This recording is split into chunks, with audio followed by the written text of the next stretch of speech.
woke up to silence. Uzor was gone. No greeting, no farewell. She waited. Morning passed, evening came, days turned into months, months into years. Uzor never returned.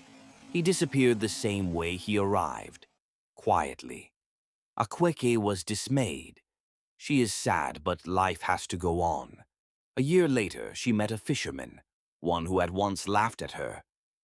Let me manage her, he thought for himself. I am poor, and no maiden wants me anyways.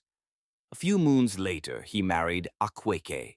He too became wealthy overnight, and just like Uzor, the source of his wealth could not be explained. You see, Ugo the fisherman was lazy.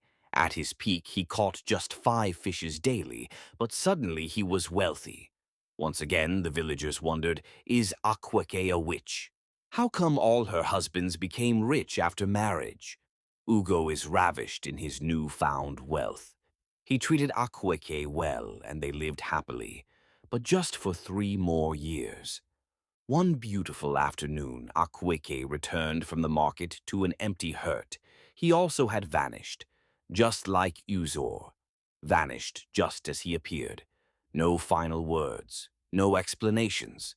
Akweke returned to her lonely hut by the forest, rich in gift, poor in love. One night, when the forest lost its voice, Akweke heard a voice behind her little hut.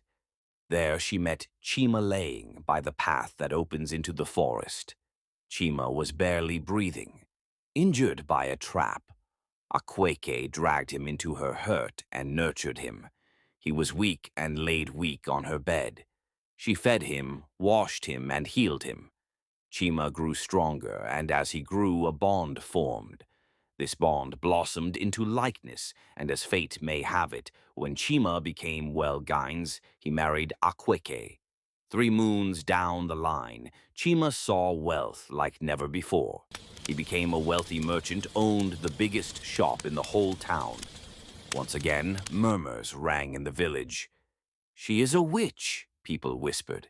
Yes, a witch of wealth, another person answered. They finally understood how her husband's wealth came about. Yes, they all got wealthy because they'd married her. But what if Chima leaves like the first two did?